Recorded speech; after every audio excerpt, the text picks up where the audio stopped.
Assalamualaikum warahmatullahi wabarakatuh. Saya Yasni Hartati dari kelas C23 gabungan dari Prodi PAUD akan menjelaskan tentang munasabah Al-Quran. Artian munasabah. Secara etimologi, munasabah semakna dengan musyakalah dan muqarabah, yang artinya serupa dan berdekatan. Sedangkan secara istilah, munasabah itu memiliki arti hubungan atau keterkaitan serta keserasian antara ayat-ayat Al-Quran antara satu dengan yang lainnya. Macam-macam munasabah. Macam-macam munasabah dapat dilihat dari dua segi, yakni segi sifat dan segi materi. Dari segi sifat, ada satu, zahir al-irtibat, yaitu persesuaian atau kaitan yang tampak jelas, mana kesesuaiannya ini sudah terlihat dengan jelas. Karena kaitan kalimat yang satu dengan yang lain erat sekali, sehingga yang satu tidak bisa menjadi kalimat yang sempurna bila dipisah dengan kalimat lainnya. Seolah-olah ayat tersebut merupakan satu kesatuan yang sama. Dapat kita lihat pada contohnya ayat 1 dan ayat 2 surat Al-Isra.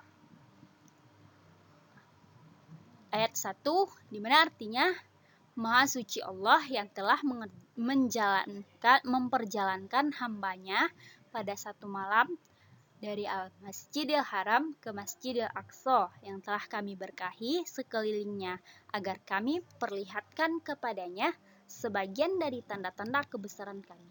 Sesungguhnya Dia adalah Maha mendengar lagi Maha mengetahui.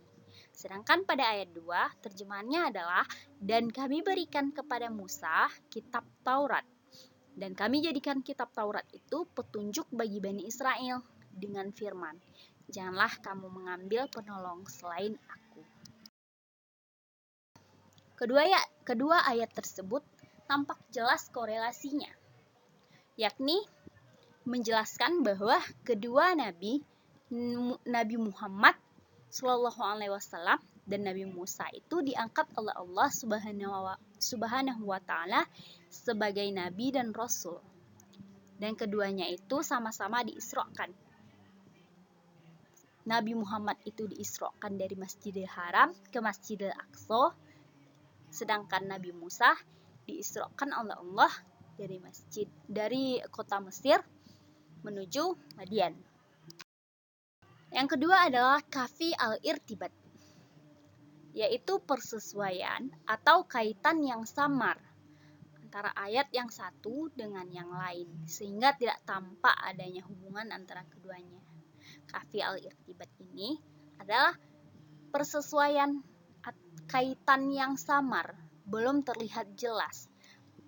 Perlu adanya pengetahuan yang lebih untuk melihat hubungan antara keduanya.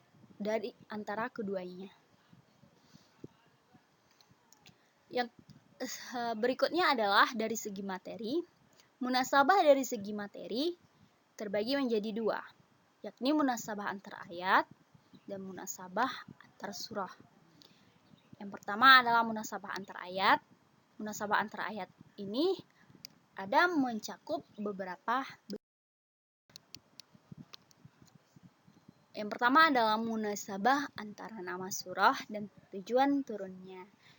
Di sini menjelaskan bahwa setiap surah itu mempunyai tema perbincangannya masing-masing yang menonjol, dan itu tercermin pada namanya masing-masing. Dapat dilihat di sini seperti contohnya di dalam pada surat Al-Baqarah, surat Yusuf, surat An-Naml, dan surah Al-Jin. Di mana nama Al-Baqarah ini adalah sapi betina, dan sebab-sebab turunnya juga menerangkan tentang sapi betina. Kemudian ada munasabah antar bagian surat. munasabah antar bagian surat ini terhimpun di dalamnya ayat atau beberapa ayat. Sering juga berbentuk korelasi al-tadadat atau perlawanan. Jadi hubungannya di sini adalah tentang perlawanan kata di dalam ayat tersebut. Dapat kita lihat pada contohnya Quran surat Al-Hadid ayat 4. Pada ayat ini terdapat yaliju yang bermakna masuk dan kata yakhruju sebagai lawannya yang bermakna keluar, serta juga kata yanzilu yang bermakna turun dan lawannya kata yakhruju naik. Nah, di sini terlihat korelasi perlawanannya. Kemudian munasabah antar ayat yang letaknya berdampingan. Munasabah antar ayat yang letaknya berdampingan ini sering terlihat dengan jelas dan ada juga yang tidak jelas. Contohnya ada pada basmalah dan Quran surat Al-Fatihah ayat 1 dan 2. Ungkapan Rabbal Alamin pada ayat kedua ini memperkuat kata Ar-Rahman, Ar-Rahim pada ayat yang pertama. Yang kemudian selanjutnya adalah munasabah antara suatu kelompok ayat dengan kelompok ayat di sampingnya. Contohnya adalah dalam surah Al-Baqarah ayat 1 sampai 20. Misalnya Allah memulai penjelasannya tentang kebenaran dan fungsi Al-Qur'an bagi orang-orang bertakwa. Dalam kelompok ayat berikutnya dibicarakan pula tentang 3 kelompok manusia dan sifat mereka yang berbeda-beda, yaitu mukmin, kafir, dan munafik. Kemudian munasabah antar fasilah dan isi ayat. Munasabah ini mengandung tujuan tertentu, di antaranya memantapkan atau tamkin makna yang terkandung dalam ayat. Contohnya terdapat pada surat An-Naml ayat 80. Yang artinya sesungguhnya kamu tidak dapat menjadikan orang-orang yang mati mendengar dan tidak pula menjadikan orang-orang yang tuli mendengar panggilan apabila mereka telah berpaling membelakang. Di sini dijelaskan bahwa kalimat izza wallu mudbirin itu merupakan penjelasan tambahan terhadap makna dari orang tuli. Kemudian munasabah antara awal dengan akhir surah yang sama.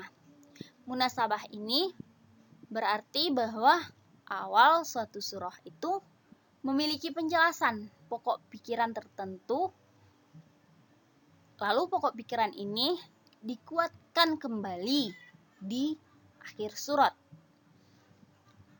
Misalnya itu terdapat pada surat Al-Hasyr ayat 1 dan 24.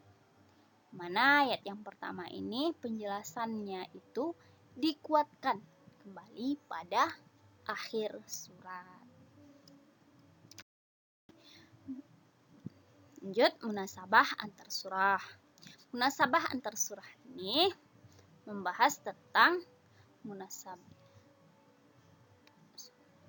Dimulai dengan memposisikan surat Al-Fatihah sebagai ummul kitab atau induk Al-Quran, sehingga penempatan surat tersebut sebagai surat pembuka adalah sesuai dengan posisinya yang merangkum keseluruhan isi Al-Quran. Jadi munasabah antar surat ini menjelaskan bahwa misalnya seperti surat Al-Fatihah yang posisinya itu terletak di awal dari Al-Quran, kitab suci kita. Itu Al-Fatihah telah merangkum dari keseluruhan isi Al-Quran.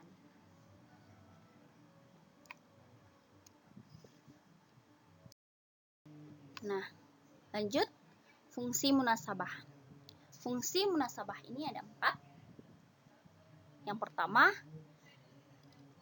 dengan ilmu munasabah kita dapat mengembangkan bagian anggapan orang bahwa tema-tema Al-Quran kehilangan relevansinya antara suatu bagian dan bagian lainnya. Kedua, kita dapat mengetahui atau persambungan hubungan antara bagian Al-Quran, baik antara kalimat, antar ayat, maupun antar surat, sehingga kita lebih dapat memperdalam pengetahuan kita dalam mengenali kitab Al-Quran, dan serta juga dapat memperkuatkan keyakinan kita terhadap kewahyuan dan kemukjizatan dari Al-Quran.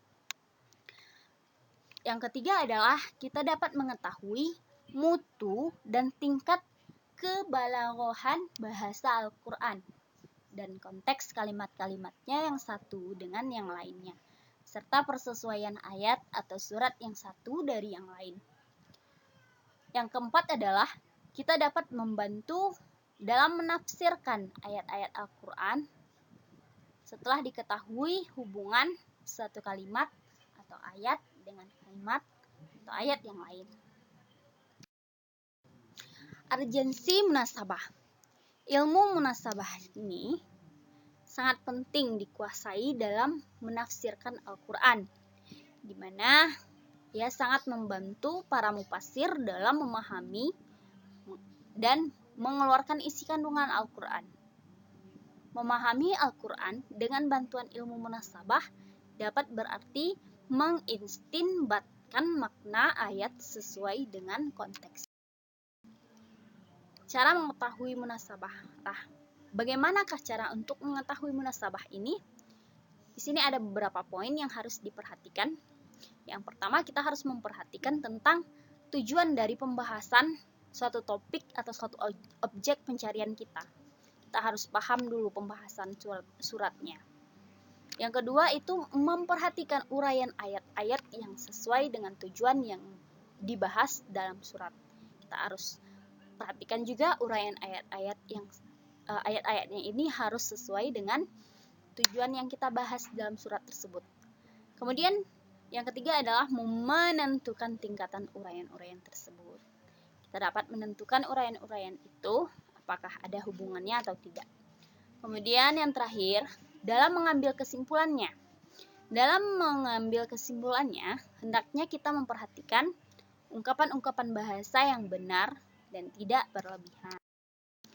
Pandangan ulama tentang munasabah. Nah, bagaimanakah pandangan ulama tentang munasabah ini? Dalam munasabah ini, ulama menyikapi ada dua golongan. Yang pertama adalah golongan yang tertarik dengan munasabah. Ada golongan ulama yang tertarik untuk mengkaji munasabah ini, dan ada juga sebagian dari mereka yang tidak tertarik dan menganggap munasabah ini tidak perlu untuk dikaji. Sekian dari saya. Lebih dan kurang saya mohon maaf. Sesungguhnya kesalahan itu datangnya dari saya sendiri, dan kelebihan dan kebenaran itu datangnya dari Allah. Wabillahi taufik wal hidayah. Wassalamualaikum warahmatullahi wabarakatuh.